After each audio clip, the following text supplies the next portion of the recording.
او څومره چې د دین سره تعلقات کمزوري کیږي دومره دا ژوند بې رنګه کیږي او بې خونده کیږي. ورب الکعبه دا خبره ما قدم په قدم محسوسه کړه. دا نه چې یعنی دین خویه زده کول نشته، بس یو سړی بې دینه دی، مونځ اودس نشته، اذکار نشته او نور عبادت نه، یو سړی هر قسم عبادات کوي، خو کمی راغی، کمی خو راغی کنه. او چې کله په دیندارۍ کې کمی راځي دا سړی خفه کوي. اگر که عذري لکه اوس ګوره دا دینداره خلک چې کوم دی الله والا، اوس یو سړی هره شپه تهجد کوي، عادت یې او یو شپه دی بیماري نشي پاسېدی، دی اوس معذوره دی، الله دې تپوس نه کوي، خو دی په دې خبره باندې غمجن دی او دی دا خبره محسوسوي او خفه دی چې ولې الله رب العزت ما له دلته دا توفیق را نه کړو، حالانکې دی بیمار دی او معذور دی او الله دې تپوس نه کوي. خو د دینداره سړي دا نښه ده او د دینداره سړي دا عادت او خوی دی چې څومره د دینداري هغه کمیږي دومره د طبیعت ورسره خرابېږي او دومره د ژوند نه چې دی خوند او رنګ هر څه ترې ختمېږي. ما سوچ کو چې د هغه خلکو د ژوند به څه حالي چې هغوی د نور عبادت خو پرېږده، لمونځ اودس هم نه کوي، الله نه یادوي، بس دغه دنیا پسې منډې سهار ماښام سهار ماښام، چې دا خلک دا ژوند څنګه تېروي؟ نو د هغې جواب بیا دا دی چې هغوی دا خوند څکلی نه دی، نو خفه په څه پسې شي. او بل یو سړي سره د خپل ایمان غم نشته نو دی خفه په څه شي. لکه اوس ګوره د ریال او د روپۍ د ډالر موږ سره څومره غم دی. د یو سړي مزدوري نه وي، د یو سړي نه چا پیسې پټې کړي، د یو سړي دوکان وسوځېدو، یو سړي ګاډي اکسیډنټ وشو، دی څومره خفه وي ځکه چې قدر یې ورسره دی. او بس هر ماښام د ده طبیعت ګډوډي او یو ته لګي او بل ته لګي. چېرته زما او ستا طبیعت په دې باندې ګډوډ شوی دی چې زموږ دینداري کمه شوې ده؟ چېرته موږ داسې چاته ویلي دي چې یاره وروره یو خبره ته کومه، دا څه وجه ده زموږ د دینداري په کته روانه ده؟ دا تپوس چې موږ یو بل نه کړی، یو بل سره م چېرته دا موضوع څېړلې ده؟ چېرته په دې باندې موږ یو 10 منټه خبرې کړي دي یو بل سره، یو 15 منټه، چې ورور اخر دا به څه وجه وي؟ لکه څنګه چې موږ دنیا باره کې یو بل سره په ګینټو ګینټو لګیا یو، اخر څه وجه ده چې زما کاروبار په مخې ته نه دی روان، اخر څه وجه ده چې زه مزدوري نشم کولی، اخر څه وجه ده، اخر څه وجه، یو بل سره لګیا یو. دغه زموږ د اکثرو خلکو د مجلس ښایست هم دقه چې په دغه کیسو روانې. چېرته موږ دې ته سوچ کړی دی چې زموږ د دینداري ولې کمیږي؟ ولې موږ په کته روان یو؟ ولې موږ په دې دیندارۍ کې ترقي نه کوو؟ ولې یعنې ژر ته وګورم دا معمولي خبره مه ګڼه، دا ډېره د یېرې خبره ده. یو سړی الله ته نږدې اوس لږ را شاته شو، دا وړه خبره ته ګڼې؟ سوچ پکې ته وکړه، یو سړی الله ته نږدې دی اوس شاته راغی، د الله نه لرې کېدی، تاسو پوهېږئ دې څه مطلب دی؟ ملګري چې دوه انسانان ملګري دي او ښه ملګري دي او د دوی په منځ کې فاصله راشي، نو دی په سوچ کې شي چې آخر څه وجه چې زه دې ملګري نه لرې کېږم. حالانکې هغه د ده په شان انسان دی، لرې کېدی کېدی شي دومره غټ نقصان هم نه، خو یو مخلوق د خالق نه لرې کېږي، دا تاسو وړه خبره مه ګڼئ. بیا وړه په دې مه ګڼه که نه، لکه یو سړی لرې دی د الله نه جو، خو لرې دی، یو سړی ورغی او را شاته شو، دا ډېره د یېرې خبره ده.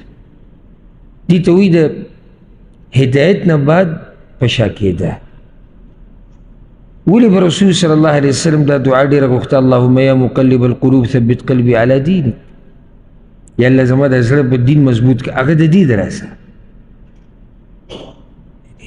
دومره یره سړی محسوسه کړي، دومره یره چې د بعضو خلکو د حالات سړی ویني چې پرون دیندار و نن بېدینه، پرون الله اکبر پرون د الله دوست و نن د الله سره دشمني کوي. یعنی پرون د الله سره دوستۍ دعوې کولې او زه د الله دوست یم، نن هغه سړی چې پرون د الله د دوستۍ دعوې کولې هغه د الله په دشمنۍ کې لګیا دی.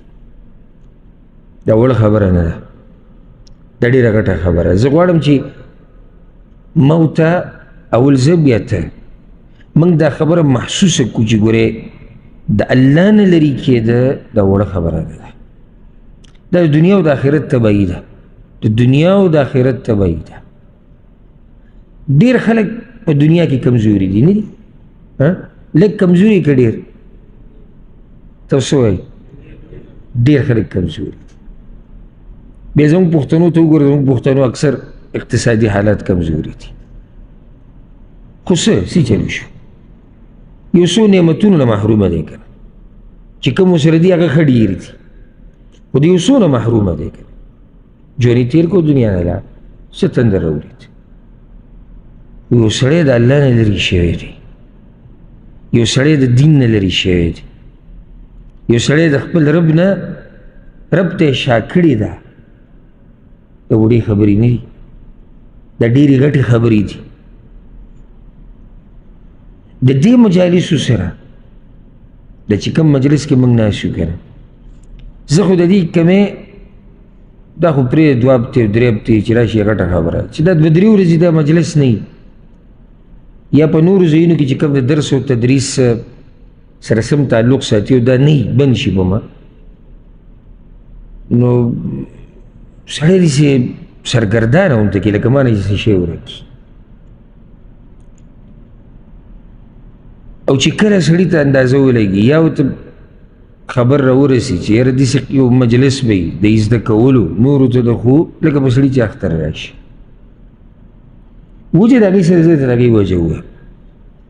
ګوره دا بدن نه دی، که دې له ما ورته دا اوبه خوراک او څښاک نه ورکوو دا مري.